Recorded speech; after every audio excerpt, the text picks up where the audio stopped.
bersama kawan pulangnya malam. Sebelum saya mulai bertutur, alangkah baiknya ucapkan salam.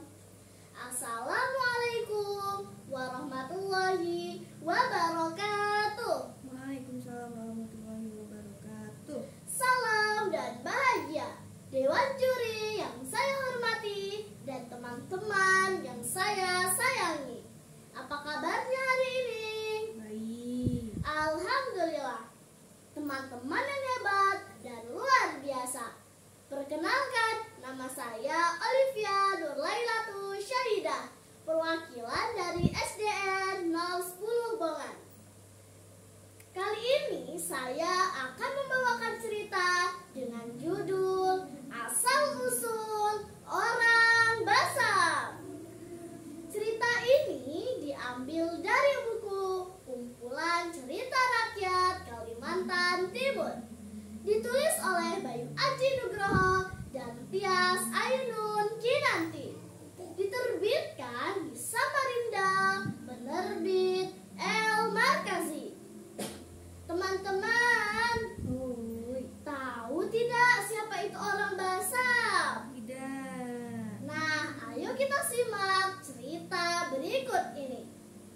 Pada zaman dahulu, di tepian batu atau Kutai Lama, Kalimantan Timur, berdiri sebuah kerajaan bernama Kutai Kartanegara.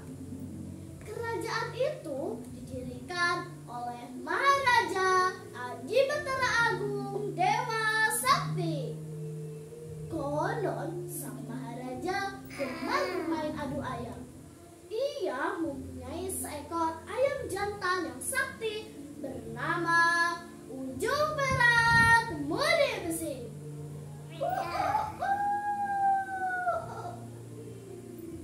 Ayam itu selalu menang dalam setiap pertarungan. Kabar tentang kesaktian Ujung Perak Mudi Besi tersebar hingga ke negeri Cina.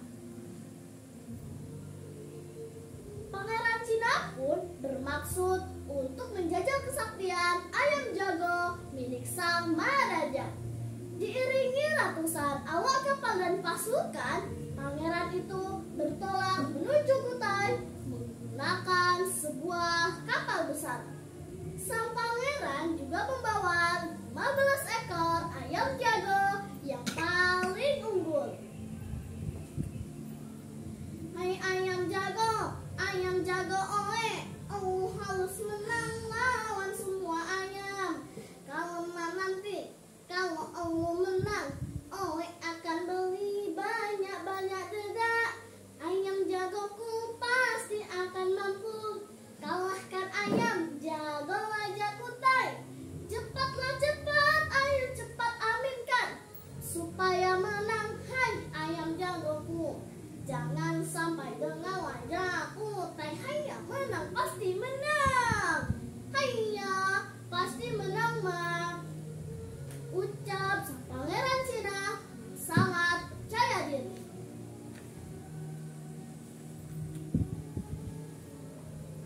Setibanya di Kutai, sang pangeran langsung menghadap Maharaja dan mengutarakan maksud kedatangannya. Hanya oleh datang dari Cina, oleh datang menghadap untuk mengadu ayam jago oleh dengan ayam jago Baginda, kata pangeran Cina. Wah, pangeran jauh-jauh dari Cina hanya untuk mengadu ayam? Ha ha ha ha ha, tanya Maharaja Kutai dengan santai. Betul Baginda, oleh bawa 15 ayam jago oleh untuk diadu dengan ayam jago Baginda. Taruhan setiap ayam jago oleh adalah 100 bukal emas sebesar lutut dan sebutir berlian sebesar telur merpati. Hanya, jawab sang pangeran Cina. Baiklah, terima tawaranmu. Pertarungan ini akan kita mulai besok. Keesokan harinya, pertarungan pun dimulai. Pertarungan sengit ini berlangsung selama Sari dan selalu dimenangkan oleh Ujung Perak Budi Besi. Sang pangeran kehabisan ayam jagonya dan ayam jagonya tinggal satu. Kini Maharaja Kutai yang berbalik menantang pangeran dari Cina itu. Bagaimana pangeran? Apakah pertarungan ini akan kita lanjutkan? Tanya Maharaja Kutai Kartanegara. Hanya Baginda, Oe akan mempertaruhkan kapal Oe dan seluruh isinya. Tapi Oe minta Baginda juga harus mempertaruhkan kerajaan Baginda beserta isinya. Pinta Pangeran Cina. Juga apa ya?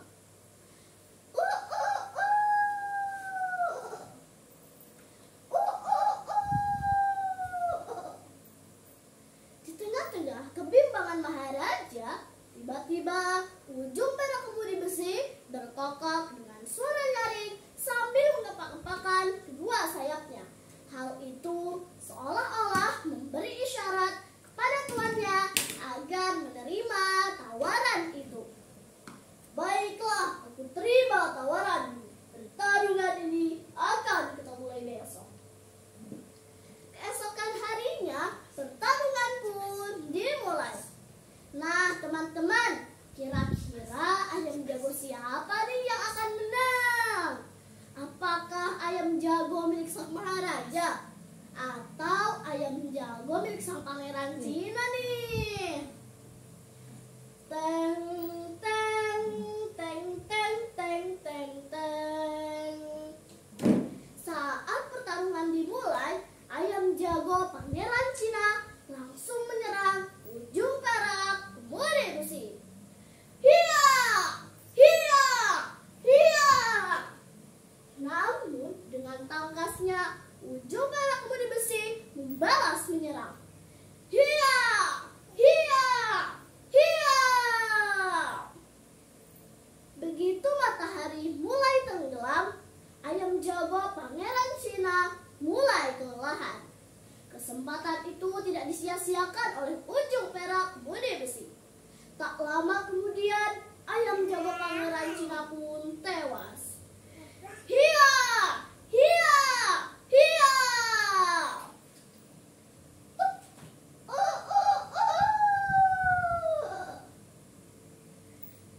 Hidup Ujung Perak Budi Besi! Hidup Maharaja Kutai!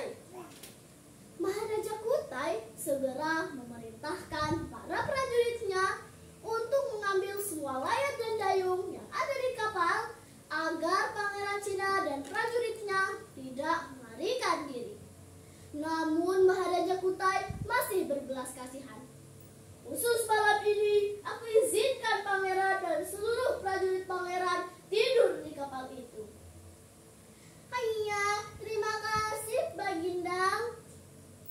Setibanya di kapal, sang pangeran mengadakan rapat secara diam-diam untuk bisa melarikan diri. Hanya pangeran,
bersumpah, "Keringlah laut yang mengelilingi Wangkang, biarlah seluruh rombongan Pangeran Cina berada di tempat itu."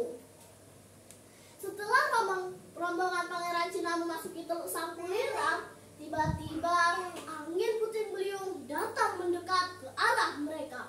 Wus, wus, wus. Air laut yang ada di sekitarnya pun tersedot ke atas. Pangeran Cina dan prajuritnya pun mulai panik. "Tolong! Tolong! Tolong!" Mereka segera menurunkan jangkar agar tidak tersedot oleh pusaran angin puting beliung. Tempat mereka menurunkan jangkar itu kemudian dinamakan Kampung Jangkar. Angin puting beliung terus menyedot air laut hingga air laut menjadi kering. Pangeran Cina dan prajuritnya pun turun dari kapal. Sesaat kemudian kapal itu berubah menjadi batu. Menurut cerita, Pangeran Cina dan prajuritnya tinggal di sekitar tempat itu. Kemudian mereka berbaur dengan penduduk setempat, yakni orang-orang suku Dayak Unar, hingga terjadi perkawinan. Keturunan orang-orang Cina dan suku Dayak Unar itu kemudian dikenal sebagai orang Basab. Pesan moral dari cerita ini adalah yang pertama, jadilah pemimpin yang selalu menepati janjinya. Yang kedua, sifat curang akan mendatangkan bencana. Baris berbaris mengatur saf, olahraga sampai berkeringat. Cerita rakyat tentang orang Basab bernilai sejarah perlu diingat. Demikian cerita yang dapat saya sampaikan.